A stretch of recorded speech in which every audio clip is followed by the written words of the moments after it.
Di sini saya akan melakukan pengukuran tekanan darah. Nah, di mana pemeriksa harus berada di sebelah pasien. Sebelum melakukan pemeriksaan tekanan darah, saya akan menjelaskan kepada pasien terlebih dahulu.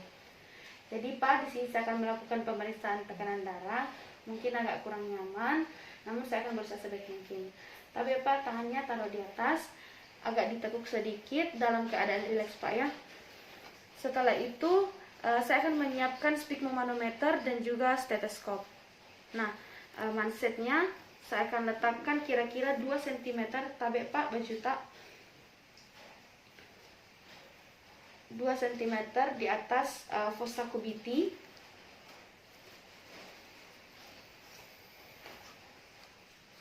Dan saya akan memastikan bahwa pipa tidak terlipat.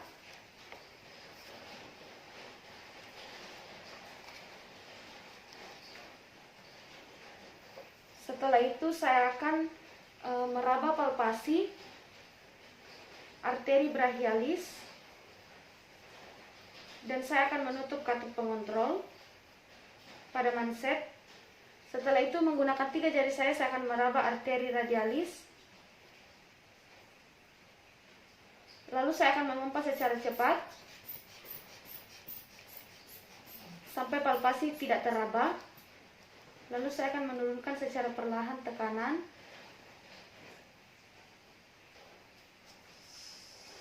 sampai terdengar palpasi arteri radialis kembali. Itu disebut dengan tekanan sistolik palpatoid. Setelah itu saya akan mengambil stetoskop yang saya letakkan di arteri brachialis pada fossa kubiti bagian medial. Saya akan menutup katup pengontrol kembali dan memompa secara cepat. Lalu perlahan-lahan menurunkan tekanan.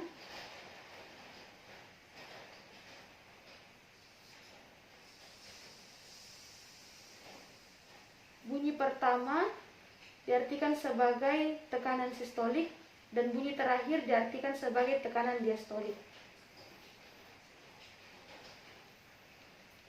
Saya akan melepaskan alatnya. Tabe Pak.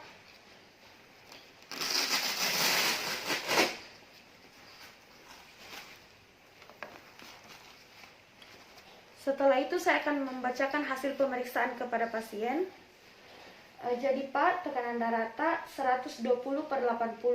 120 menunjukkan sistolik dan 80 menunjukkan diastolik. Ini merupakan keadaan normal ya Pak ya. Di sini saya akan melakukan pemeriksaan nadi. Untuk itu saya akan meminta pasien untuk meletakkan tangannya secara rileks. Tapi Pak, boleh diletakkan tangannya. Harus dalam keadaan rileks ya Pak ya. Saya akan menggunakan jari telunjuk dan jari tengah untuk meraba arteri radialis. Untuk menghitung frekuensi denyut nadi dibutuhkan waktu 15 detik hingga 1 menit.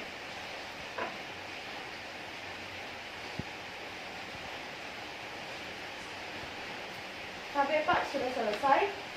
Jadi berdasarkan hasil pemeriksaan, frekuensi denyut nadi Bapak 68 kali per menit dalam kategori normal. Di sini saya akan melakukan pemeriksaan suhu. Nah, termometer yang digunakan ialah termometer air raksa. Namun sebagai penggantinya saya menggunakan pulpen ini. Pertama saya akan membersihkan pulpen ini menggunakan tisu.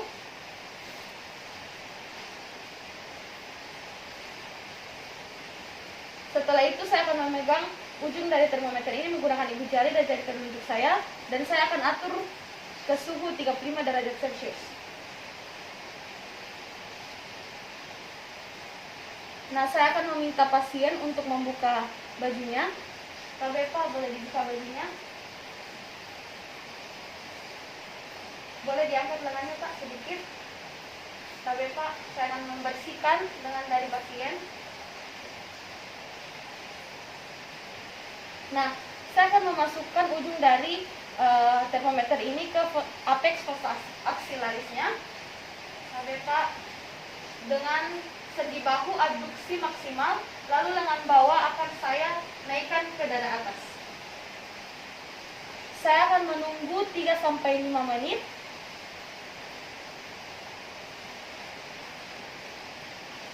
Sampai Pak sudah selesai. Lalu saya akan melakukan pembacaan. Dan saya akan membersihkan termometer ini menggunakan tisu dengan gerakan rotasi. Lalu saya akan mengembalikan suhu termometer ini menjadi 0 derajat Celcius.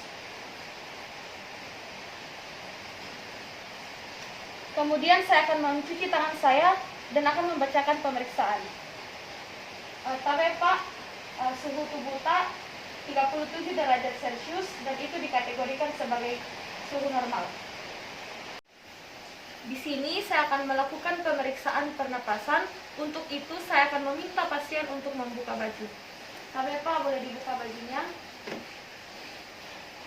Saya akan melakukan inspeksi atau palpasi pada dada pasien untuk menghitung gerakan pernapasan selama 1 menit. Gerakan inhalasi dan ekhalasi dihitung sebagai satu frekuensi pernapasan. Nah, saya akan mengamati selama 1 menit.